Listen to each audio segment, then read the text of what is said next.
I find keeping peace as a concept like so interesting, because you have to ask, like, which peace are you keeping? Whose peace are you keeping, right? And when we sit with those parts that want to yell, and those parts that feel injustice, and those parts that feel pain, when we sit with those parts and we realize, and we fully realize that makes so much freaking sense, it's a release, it's a softening, it's a breath out. What I was seeing was my mother. I wasn't seeing my partner anymore. I was seeing my mother, who was trying to gaslight me. And it wasn't me thinking like, oh, he is just like my mother. It wasn't like that. It was my body's neurological, like my nervous system reaction. A slightly delayed part 2 of the series that I wanted to make on relationships. And the first one, so the last video on my channel, is concerning the topic of trauma and how that manifests itself in relationships, and specifically how it relates to anger. And today I kind of want to go into a kind of an extension of that topic and talk about conflict. The majority of people struggle with conflict in their relationships. There is such a huge variety of ways in which each individual person deals with conflict. And I think life is so complex, and we're all as individuals are so complex, that we kind of have to accept that conflict is normal and only natural, given that we're all so different.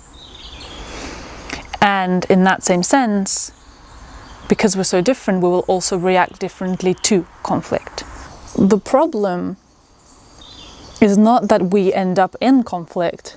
The problem is how we react to conflict and react to being in conflict with each other. The main point of this video really is for you to understand that you will always have conflicts in your relationships, in your life. They are pretty much unavoidable. There are certain people that find very, very, very harmonious relationships, and by their own account, they don't have conflicts, they don't have arguments. But those are the minority. And so you, of course, can aim to have relationships like that in your life. But to expect that in your life is not realistic. So what I want you to leave with when you finish watching this video is an understanding that having conflicts is okay, and that your individual patterns of dealing with conflict don't have to stay the same. What conflict really is each individual person trying to assert their own boundaries, right? Whatever it concerns, conflict arises when there is resistance and things aren't in harmony anymore. And so to resolve that, that's when the conflict arises. Most of us, growing up, didn't see a healthy way of handling conflict. A lot of people have been brought up in households where conflict was avoided at all costs, like plague. And so what they've observed is adults keeping peace. I find keeping peace as a concept like so interesting, because you have to ask, like, which peace are you keeping? Whose peace are you keeping, right? And maybe when conflict arises, it's just being shoved down. We don't talk about that. We don't want to talk about that. And then other people have experienced households where there was a lot of conflict and a lot of unhealthy conflict and zero repair, reconciliation, zero apology, zero healthy communication. And there is a whole lot of things happening in between those two extremities of the spectrum, right? And it's not about being perfect, right? Like, even if a family was really good at handling conflict, sometimes we all fall into certain patterns of behavior and emotions, and so it's not about being perfect, but all of us have been brought up with a certain understanding and concept around conflict and a certain imprint in our body of what conflict means and how it feels. And so as adults, then when we grow up with those imprints, we will carry over that behavior, that imprint, into our relationships. And I think the best way to talk about it is talk in examples. I was brought up in a household with a lot of conflict. And I mean like almost daily basis. My caregivers would fight, shout at each other. I've observed that pretty much throughout my whole life until I was around 15 when we moved to the UK. Even as a child, I never understood why they're arguing. I couldn't understand how you can argue about something every single night or every other night. You can shout at each other. And that is the only way I've ever seen a conflict occur. There was shouting, there was gaslighting, there was getting another person to tears. It was a lot. And so I was raised with this model of relationship. My partner has been brought up in a household where there was very little conflict. It was something very, very, very, very uncomfortable. And so my partner is not used to dealing with conflict. He's not used to observing it. He's not used to dealing with it. He has a tendency of keeping tendency of keeping the peace. And so he pretty much never brings anything up with me. It got too dark outside, so I just kind of felt uncomfortable. Taking that into account, we had a lot of problems for a long time. We're by no means perfect now, but we're finding our way through it. Because what happened is, when things would bother me, I wouldn't talk about them because I didn't know how.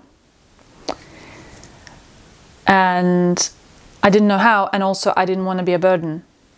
And I didn't want to bother him. But the things would build up. And eventually, when I'd be at my peak, the lid would come off of the pressure cooker and it would come out. It'd be very unhealthy. It was so messy. You know, I would shout and I would cry and I would try to convey to him something that I didn't even fully understand myself. Like something was hurting. Something wasn't working. And I just didn't even know how to put it into words so that he could hear me. And because of that, he wouldn't understand me. He didn't understand me. He didn't hear me. That's because I just wasn't able to explain it to him. And then he, seeing all of that and having all of that in his environment, he would just shut down. Because he did not have any clue how to deal with this explosion that was happening. And because of this dynamic of me exploding and really kind of getting into that role of a pursuer and being the one who's like with that pushy forward energy, he would retreat and shut down and go quiet, and then that would make me feel even worse. And then we would just be stuck in this loop. When you go through that a week after week or month after month and then a year after year, it creates so much rupture and pain and resentment and disconnection that you really start to feel like, well, this person is clearly not wanting to do anything right in this relationship. They don't care. They don't want to improve. Like I'm doing so much. I'm trying so hard to communicate. Or from his perspective, I'm trying so hard to keep things at peace. And they're not working. Whatever we're doing is not working. And if you're in a position like that, to really move through this, we need to be willing to understand the other person. And when I say understand, I don't mean just cognitively like listen and be like, yeah, I get it. But I mean like for it to really land and be like, oh my God, that makes so much sense.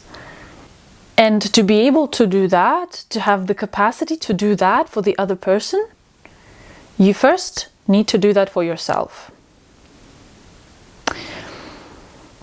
And honestly, whatever you do, the only thing you can really do is work on yourself. How to start changing the pattern of your conflict dynamic just by looking at yourself. Remember, you can't change your partner, you can't force them to do anything. You've probably already tried, it doesn't work. Stop doing that. And I know how frustrating it sounds, because we really sometimes feel like we're doing all the work. So it's like, why do I still need to be doing the work? Why aren't they doing the work? Well, the reality is this, look, you only have two options here, because you can't change that person. Like that is, you can't do that unless you are an abuser. Like, you cannot force anyone else to do what you want consistently. So either you need to leave that person, or you need to change yourself. And by change, I don't mean like forcefully bend yourself backwards. Here is what I mean by change yourself. You need to understand your root causes of your behavior. So in my case, when I first started to understand that I'm not good in conflict, I had to think about, and this is what I recommend you do, I had to think about my relationship with conflict.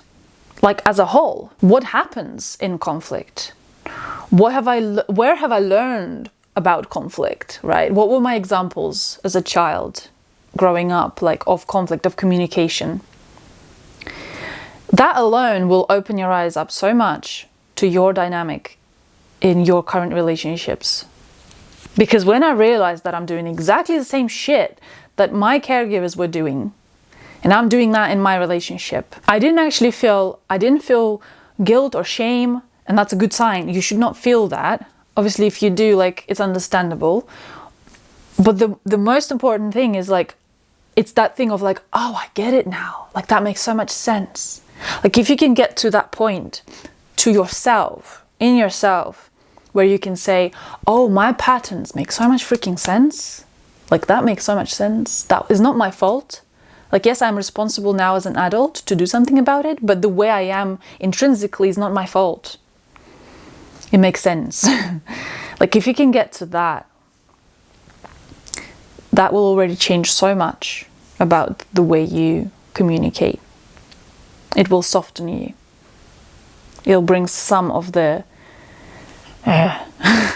it'll bring some of that down, because you'll be able to give it space. As much as it happens, part of us is trying to suppress it because we hate it. Like, we hate how we react. We hate how we communicate. We hate how much, no matter how loud we raise our voice, they can't hear us.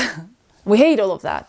And when we sit with those parts that want to yell, and those parts that feel injustice, and those parts that feel pain, when we sit with those parts and we realize, and we fully realize that makes so much freaking sense, it's a release, it's a softening, it's a breath out. And so this is my recommendation for you. Take some time to ponder, to really reel it back and think about, what was conflict like in my life, in my childhood? And when you realize what those patterns were, what was really happening in your childhood around that, you can start to understand the effect that had on you then. And you can start to understand how your mind perceives conflict now. And when you can have that very real conversation with yourself about your past, and you start to get some insights, I highly recommend bringing that to your partner. And bringing it again from that place of vulnerability and saying, I've just realized something. Like, I've realized why I've been like this. I've realized why I've been shutting down. I've realized why I've been lashing out. I've realized why we're so disconnected. Like, another example I will give is in my relationship again, when we would start to talk about something just casually, and suddenly we would get into like a debate, or like, not an argument by any means, we wouldn't shout or anything, like just kind of like, you know, maybe he would ask me like, oh, but what about that? Or like, he would start like questioning or like going a little bit deeper in the conversation, where like I would feel like I am being questioned, I would get really angry, and that would make him shut down. The same pattern.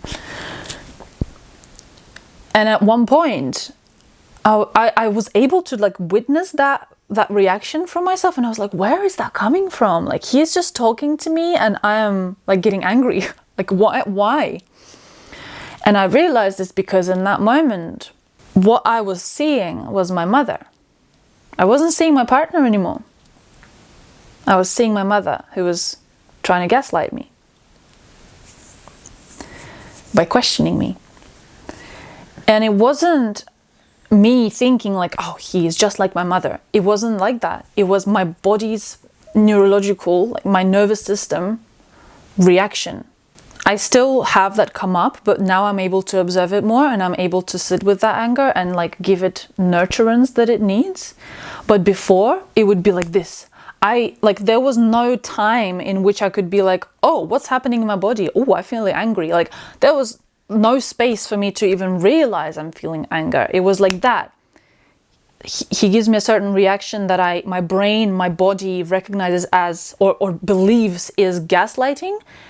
Reaction straight away. Don't do that to me. I'm not going to accept that. Anger. And when I started to realize it, even after the fact, I would be like, why did I react like that?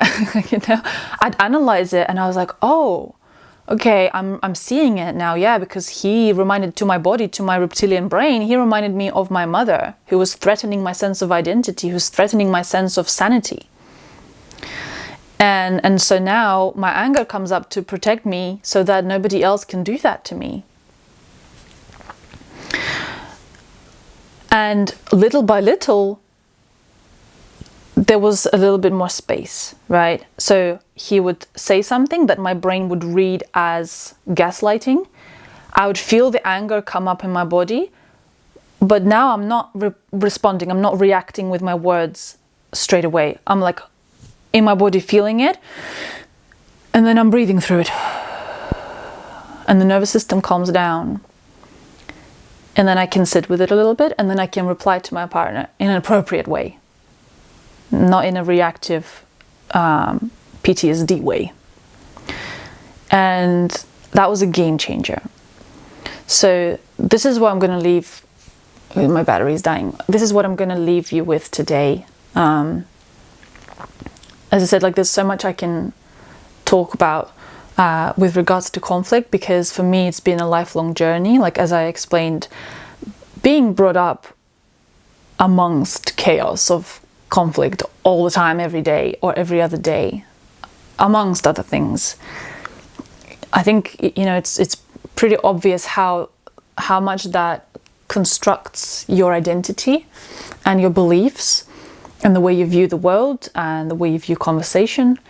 And so to undo that is a long, difficult process, but I'm doing it. And the only reason I'm able to do it is, one, I have capacity, I have nervous system capacity that gets built. That's not something I was born with. That gets built, I've built that. And there's practical ways in which you do that. And then number two is, I have certain skills and understanding of what do I even need to do to move through that. And so if this is something you're interested in, let me know in the comments below. I can compile more information about that, post more videos, post more content, information. Yeah, we can maybe continue this conversation if this is of interest to you. I'd also love to hear your stories. Like, what are you struggling with? Let me know in the comments below, or send me a message on Instagram. What is your difficulties when it comes to either relationships as a whole, or maybe specifically conflict? What are your patterns? Maybe you're struggling to even see a pattern. Maybe you can just describe what is happening in your relationship and just say, I don't know what's happening here. I don't know what to do. And maybe I can provide some insight. But I hope nonetheless this was helpful and you can take something away from this, because changing your relationship with conflict is life-changing, not just for you and your partner, but it will be life-changing for your children, if you have them or if you will ever have them, but also everyone around you. honestly, whoever you come in contact with, it will change their life too, if you can respond differently. Anyway, I will go before this dies entirely, and I will see you in the next one.